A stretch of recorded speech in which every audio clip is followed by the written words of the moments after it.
Digital Assam 2.0 চেনেলটোৰ এটা নতুন ভিডিঅ'লৈ আপোনালোক সকলোকে পুনৰবাৰ স্বাগতম জনাইছোঁ। UIDAই আজি 6-7 মাহৰ পৰা এটা নতুন এপ্লিকেশ্যন লঞ্চ কৰাৰ কথা কৈ আছিলে, যিটো এপ্লিকেশ্যনৰ জৰিয়তে আপোনালোকে আধাৰ ৰিলেটেড বহুতবিলাক কাম অতি সহজতে কৰিব পাৰিব বুলি কৈছিলে আৰু ফাইনেলি তেওঁলোকে এই এপ্লিকেশ্যনটো এতিয়া মুকলি কৰি দিলে। আপুনি যদি এণ্ড্ৰইড ফোন ইউজ কৰে, অৰ্থাৎ আপুনি যদি এণ্ড্ৰইড ইউজাৰ হয়, তেনেহ'লে এই এপ্লিকেশ্যনটো এতিয়া আপুনি আৰ্লি এক্সেছত আপোনালোকে ইউজ কৰিব পাৰিব। যদি আপোনালোকে আইফোন ইউজ কৰে, তেনেকুৱা ক্ষেত্ৰত আপোনালোকৰ কাৰণে এই এপ্লিকেশ্যনটো এতিয়াও মুকলি কৰা হোৱা নাই। এই যিটো এপ্লিকেশ্যন আছে, এই এপ্লিকেশ্যনটোৰ জৰিয়তে আমাৰ যিটো আধাৰ কাৰ্ড আছে সেইটো আৰু তেওঁলোকে সিকিউৰ কৰা ব্যৱস্থা কৰিছে। আপুনি যদি আধাৰ কাৰ্ডটো বেলেগ ক'ৰবাত দিবলগীয়া হয়, কেনেকৈ দিব লাগিব, কি কৰিব লাগিব, সম্পূৰ্ণ তেওঁলোকে নতুন প্ৰচেছ এটা আনিছে, যিটোৰ বিষয়ে আজি এই ভিডিঅ'টোত আপোনালোকে সবিশেষ A to Z ডিটেইলছত জানিব পাৰিব। এই ভিডিঅ'টোত মই আপোনালোকক এপ্লিকেশ্যনটো সম্পূৰ্ণ প্ৰচেছটো কৰি দেখুৱাম যে আপুনি এপ্লিকেশ্যনটোত কেনেকৈ আপোনাৰ আধাৰ কাৰ্ডটো লিংক কৰিব লাগিব, কেনেকৈ আপোনালোকে বাকীখিনি ফিচাৰ্ছ আপোনালোকে ইউজ কৰিব পাৰিব, সকলোখিনি কথা আপোনালোকে এই ভিডিঅ'টো চাই নিজে আপোনালোকে কৰিব পাৰিব। গতিকে ভিডিঅ'টো সম্পূৰ্ণভাৱে প্ৰথমৰ পৰা শেষলৈকে চাব। এতিয়ালৈকে আপুনি ভিডিঅ'টো যদি লাইক এটা কৰা নাই, ফটাফট ভিডিঅ'টো লাইক এটা কৰি দিব। চেনেলটোলৈ যদি প্ৰথম আহিছিলে ছাবস্ক্ৰাইব কৰি ল'ব এনেকুৱা ধৰণৰ ইনফৰ্মেটিভ ভিডিঅ' ৰেগুলাৰ চাবৰ কাৰণে। আহক এতিয়া ভিডিঅ'টো আৰম্ভ কৰোঁ। এতিয়া এই যিটো এপ্লিকেশ্যনটোৰ নাম হৈছে আধাৰ। আপুনি কিনাৰতে ব্ৰেকেটত দেখিব আৰ্লি এক্সেছ বুলি লিখা থাকিব, unique identification authority of India. বেলেগ আপোনালোকে এপ্লিকেশ্যন ডাউনলোড কৰি নল'ব। মই আপোনাক যিটো এপ্লিকেশ্যন দেখুৱাইছোঁ সেইটো আপুনি ডাউনলোড কৰি ল'ব। ডাউনলোড কৰি অ'পেন অপশ্যনটোত ক্লিক কৰিব। ক্লিক কৰাৰ লগে লগে আপোনাক ইয়াত কেইটামান পাৰ্মিশ্যন বিচৰা হ'ব। দেখা আছে allow Aadhaar to take picture and record video'. এইটো আপোনালোকে অনলি দিছ টাইম কৰিব। এতিয়া ইয়াত আপোনালোকক লেংগুৱেজ চিলেক্ট কৰিবলৈ কৈছে, যোনটো লেংগুৱেজ আপুনি চিলেক্ট কৰিব বিচাৰে কৰি ল'ব। মই ইংলিছটো চিলেক্ট কৰি লৈছোঁ। তাৰপৰা চিলেক্ট লেংগুৱেজটো কণ্টিনিউ অপশ্যনটো ক্লিক কৰিব। ইয়াত লিখা আছে কাইণ্ডলি এণ্টাৰ ইউৰ আধাৰ ডিটেইলছ টু প্ৰচিড। এতিয়া আপোনাৰ যিটো আধাৰ কাৰ্ডৰ নম্বৰ হয় সেইটো আপুনি এণ্টাৰ কৰিব লাগিব। এণ্টাৰ কৰি আপুনি কণ্টিনিউ অপশ্যনটোত ক্লিক কৰি দিব। কণ্টিনিউ অপশ্যনটো ক্লিক কৰি দিয়াৰ লগে লগে আপোনাৰ যিটো এপ্লিকেশ্যন এইটো অলপ দেৰি লোডিং হ'ব।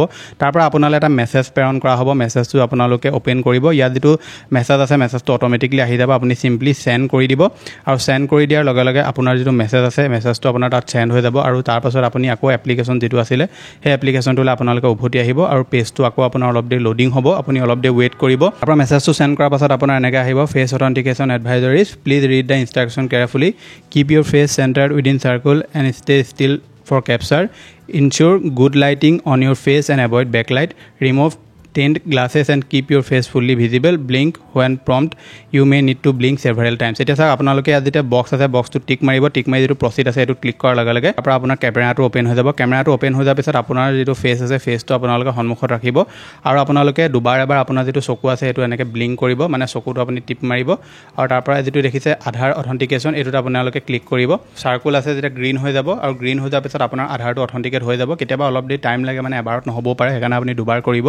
আপোনাৰ যিটো চাৰ্কুল আছে সেইটো গ্ৰীণ হোৱালে আপুনি ৱেইট কৰিব। তাৰপৰা এতিয়া আপুনি এটা 6 ডিজিটৰ আপুনি এটা পিন জেনেৰেট কৰিব লাগিব। মই এতিয়া 6 ডিজিটৰ এটা পিন জেনেৰেট কৰি লৈছোঁ। জেনেৰেট কৰি তাৰপৰা আপুনি দুবাৰ এই পিনটো কনফাৰ্ম কৰিব আৰু কনফাৰ্ম কৰাৰ পিছত চাওক আপোনাৰ যিটো আধাৰ কাৰ্ডৰ এটা QR আছে সেইটো আপোনাৰ জেনেৰেট হৈ যাব। এতিয়া এই যিটো আধাৰ কাৰ্ডৰ QR দেখিছে, মই এইটো আপোনাক ব্লাৰ কৰি দেখুৱাইছোঁ।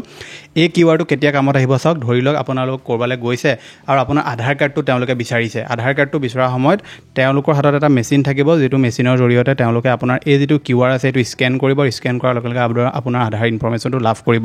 ইয়াত লিখা আছে শ্বেয়াৰ ID বুলি। ধৰি লওক আপুনি আধাৰ কাৰ্ডটো কাৰোবাক দিবলগীয়া হৈছে, মানে আপোনাৰ আধাৰ কাৰ্ডটো কিবা কামত বিচাৰিছে, হোটেলতে হওক বা ধৰি লওক কিবা অফিচিয়েল কামত বিচাৰিছে বা আপোনাৰ স্কিম ৰিলেটেড কিবা কামত বিচাৰিছে আৰু তেওঁলোকে আপোনাক আধাৰ কাৰ্ডটো দিবলৈ কৈছে অনলাইনত। আপুনি শ্বেয়াৰ ID অপশ্যনটোত ক্লিক কৰি দিব। ইয়াত দেখুৱাইছে চাওক share profile, choose how you want to share your profile. ইয়াত 3টা অপশ্যন আছে, selective share, complete share, download Aadhaar. আপুনি যদি আধাৰ কাৰ্ডটো ডাউনলোড কৰিব বিচাৰে PDF আকাৰত, আপুনি ডাউনলোড আধাৰ অপশ্যনটো ক্লিক কৰি দিয়াৰ লগে লগে আপোনাৰ আধাৰ কাৰ্ডটো ডাউনলোড হৈ যাব PDFত।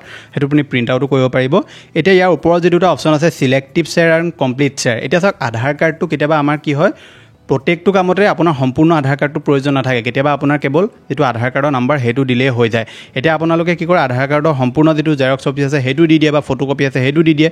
এতিয়া আপুনি যদি চিলেক্টিভ শ্বেয়াৰ অপশ্যনত ক্লিক কৰে তেতিয়াহ'লে আপোনালোকক এনেকৈ দেখুৱাব যে আপুনি কোনসমূহ বস্তু আপোনালোকে শ্বেয়াৰ কৰিব বিচাৰে। Resident image, resident name, DOB মানে date of birth, mobile number, address, gender, তাৰপৰা আপোনাৰ কেয়াৰ অফ, এই সকলোবিলাক যদি আপোনালোকে শ্বেয়াৰ কৰিব বিচাৰে তেনেহ'লে আপুনি কৰিব পাৰে। বোলে মই কেৱল মোৰ নামটো শ্বেয়াৰ কৰিব বিচাৰিছোঁ, এড্ৰেছটো শ্বেয়াৰ কৰিব বিচাৰিছোঁ, আপুনি চিম্পলি সেই বক্স দুটাত টিক কৰিব আৰু টিক কৰি আপুনি প্ৰিভিউ ID অপশ্যনত ক্লিক কৰি দিয়াৰ লগে লগে কেৱল আপোনাৰ এড্ৰেছ আৰু আপোনাৰ ফটো এইকেইটা বস্তুৱে আপোনাৰ ওলাব। তাৰপৰা আপুনি কমপ্লিট অপশ্যনটো যিটো আছে সেইটো ক্লিক কৰি আপোনালোকে আধাৰ কাৰ্ডটো তেওঁলোকৰ লগত শ্বেয়াৰ কৰিব পাৰিব। এতিয়া আপোনালোকে যদি আধাৰ কাৰ্ডটো ওপৰলৈ চুৱাইপ কৰি দিয়ে, ওপৰলৈ চুৱাইপ কৰি দিয়াৰ লগে লগে কি হ'ব, এনেকৈ আপোনালোকৰ ওলাই যাব, আপোনাৰ সম্পূৰ্ণ নাম ওলাব, ডেট অফ বাৰ্থ ওলাব, জেণ্ডাৰ ওলাব আৰু লগত আপোনাৰ তলত যিকেইটা আপোনাৰ আধাৰৰ ডিজিটৰ যিটো আপোনাৰ নম্বৰ আছে আধাৰ কাৰ্ডৰ সেইটো আপোনাৰ ওলাই যাব। ইয়াত তলত দুটা অপশ্যন দিছে তেওঁলোকে, মাস্ক আৰু লক বায়োমেট্ৰিক, আৰু ওপৰত ওলাই আছে আপোনাৰ আইডি এক্টিভ মানে আপোনাৰ যদি আধাৰ কাৰ্ডটো কিবা কাৰণত চৰকাৰে ইনএক্টিভ কৰি দিয়ে ওপৰত ওলাই থাকিব আপোনাৰ ইনএক্টিভ বুলি এতিয়া মোৰ যেটো এক্টিভ হৈ আছে এক্টিভ দেখুৱাই আছে আপোনাৰ ইয়াত তলত দুটা অপচন দেখুৱাব এটা হৈছে মাস্ক এটা হৈছে লক বায়োমেট্ৰিক আপুনি যদি বায়োমেট্ৰিকটো লক কৰি দিয়ে কি হ'ব আপোনালোকৰ কিবা কাৰণ যদি আধাৰ ৰিলেটেড আপোনালোকে ফিংগাৰ দিবলগীয়া হয় ফিংগাৰপ্ৰিন্ট আপোনাৰ বিচাৰে তেনেকুৱা ক্ষেত্ৰত কি হ'ব আপোনাৰ যিটো বায়োমেট্ৰিক আছে সেইটো আপুনি অন কৰিব লাগিব অন কৰিলেহে আপোনাৰ যিটো ফিংগাৰপ্ৰিন্ট আছে সেইটো আপোনালোকে দিব পাৰিব সেইটো মনত ৰাখিব সদায় লক বায়োমেট্ৰিক আপুনি কৰি থব পাৰে সিকিউৰিটি জনৰ কাৰণে কোনো আপোনাৰ আধাৰ কাৰ্ডটো ফ্ৰড কৰিব নোৱাৰে লক বায়োমেট্ৰিক কৰি দিয়াৰ লগে লগে কি হ'ব আপোনাৰ ওপৰত এনেকৈ ওলাই যাব আইডি লকড বুলি এই আধাৰ কাৰ্ডটো ইউজ কৰি কোনো আপোনাৰ লগত ফ্ৰড কৰিব নোৱাৰিব ফিংগাৰপ্ৰিন্ট যদি কোনোবাই ক্লাউন কৰি মেলি ইউজ কৰিব বিচাৰে কৰিব নোৱাৰিব আপুনি নিজেও যদি ফিংগাৰ দিব বিচাৰে তেনেকুৱা ক্ষেত্ৰত কি হ'ব আপোনালোকে বায়োমেট্ৰিকটো আনলক কৰিব লাগিব ইয়াত যিটো সেকেন্ড অপচন আছে মাস্ক বুলি এইটোত যদি আপোনালোকে ক্লিক কৰে আপোনাৰ আধাৰ কাৰ্ডটোৰ শেষৰ যিকেইটা 4টা ডিজিট আছে সেইকেইটাহে ওলাব আপোনাৰ আধাৰ কাৰ্ডৰ সম্পূৰ্ণ যিকেইটা নম্বৰ সেইকেইটা আপোনাৰ নোলায় গতিকে এই যিসমূহ ফিচাৰ আছে এই ফিচাৰসমূহ তেওঁলোকে বৰ্তমান দিছে আৰু এটা অপচন দিছে তেওঁলোকে স্ক্যান কিউআৰ বুলি এইটোত যদি আপুনি ক্লিক কৰে কি হ'ব ধৰি লওক কোনোবা এখন হোটেলত আপুনি গৈছে বা কৰবাত কিবা কামত যদি আপোনালোকে যাবলগীয়া হৈছে য'ত আপোনাৰ আধাৰটো অথেন্টিকেট কৰিবলৈ কৈছে আপুনি স্ক্যান কিউআৰ অপচনটো ক্লিক কৰি যেনেকৈ ইউপিআই পেমেন্ট কৰে অন্য কিবা কিবি কামত আপোনালোকে যেনেকৈ কিউআৰ স্ক্যান কৰে তেনেকৈ আধাৰ যিটো তেওঁলোকৰ ধৰি লওক কিউআৰ এটা থাকিব সেই কিউআৰটো আপোনালোকে স্ক্যান কৰি দিয়াৰ লগে লগে আপুনি আপোনাৰ আধাৰ কাৰ্ডৰ কোনখিনি ইনফৰমেশ্যন তেওঁলোকৰ লগত শ্বেয়াৰ কৰিব বিচাৰিব এই সকলোবিলাক বস্তু আপোনাৰ ওলাই যাব আৰু ধৰি লওক আপোনালোক বোলে হোটেল এখনত থাকিবলৈ গৈছে বা কিবা কামত আপোনাৰ আধাৰ কাৰ্ডটো বিচৰা হৈছে তেনেহ'লে তেওঁলোকৰ হাতত যদি কিউআৰ থাকে কিউআৰটো স্ক্যান কৰি আপুনি আধাৰৰ যিকেইটা ইনফৰমেশ্যন দিব বিচাৰে সেইকেইটা আপুনি দি দিব হোটেল এখনত যেতিয়া আপুনি থাকিবলৈ যায় আপোনাৰ যিকেইটা ইনফৰমেশ্যন প্ৰয়োজনীয় হয় সেইকেইটা ইনফৰমেশ্যনে তেওঁলোকৰ লগত আপুনি ধুনীয়াকৈ শ্বেয়াৰ কৰিব পাৰিব মোবাইল নম্বৰ কিবা কিবি এইবিলাক অযথা শ্বেয়াৰ কৰা প্ৰয়োজনীয় নাথাকে আপোনালোকে নৰ্মেল কেইটামান বস্তু তেওঁলোকৰ লগত সিলেক্টিভ আপোনালোকে শ্বেয়াৰ কৰিব পাৰিব গতিকে এই এপ্লিকেশ্যনটোত তেওঁলোকে আৰু নতুন ফিচাৰ্ছ এড কৰিব যিহেতু এতিয়া বৰ্তমান এইটো আৰ্লি এক্সেছৰ কাৰণে তেওঁলোকে এভেইলেবল কৰি দিছে আৰু যেতিয়া তেওঁলোকে এইটো ফাইনেল যিটো ভাৰ্চন সেইটো যেতিয়া তেওঁলোকে লঞ্চ কৰিব ইয়াত আপোনালোকে আৰু বহুতবিলাক ফিচাৰ্ছ লাভ কৰিব যিবিলাক ধৰি লওক আপোনালোকে যেনেকৈ আপোনাৰ ধৰি লওক আধাৰৰ লগত আপোনাৰ ফোন নম্বৰ লিংক কৰা বা অন্য বহুতবিলাক সা সুবিধা আপোনালোকে এই এপ্লিকেশ্যনটো লাভ কৰিব পাৰে গতিকে আপোনালোকে এপ্লিকেশ্যনটো প্লে ষ্ট'ৰৰ পৰা ডাউনলোড কৰি ল'ব আৰু এপ্লিকেশ্যনটো যেতিয়া আপডেট আহে আপোনালোকে আপডেটসমূহ কৰি থাকিব তেতিয়াহে আপোনালোকে নতুন ফিচাৰ্ছসমূহ ইউজ কৰিব পাৰিব গতিকে এইটো আছিলে যে আপোনালোকক দিবলগীয়া ইনফৰমেশ্যন আশা কৰিছোঁ আপোনালোকে ভিডিঅ'টো চাই ভাল পালে যদি ভাল পালে ভিডিঅ'টোত লাইক কৰিব আপুনি যদি এগৰাকী ছাত্ৰ বা ছাত্ৰী হয় তেনেহ'লে আপোনালোকৰ স্ক্ৰীনত এতিয়া যিটো ভিডিঅ' ওলাই আছে এই ভিডিঅ'টো এবাৰ নিশ্চয় চেক কৰিব 9টা ইম্পৰ্টেণ্ট ডকুমেণ্ট যিকেইটা বৰ্তমান 2025 চনত আপোনাৰ হাতত থকাটো বহুত বেছি প্ৰয়োজনীয় কি হয় এইকেইটা নথিপত্ৰ জানিবৰ কাৰণে আপোনালোকৰ স্ক্ৰীনত থকা ভিডিঅ'টো ক্লিক কৰক মই লগ পাম এটা নতুন ভিডিঅ'ত আজিলৈ ধন্যবাদ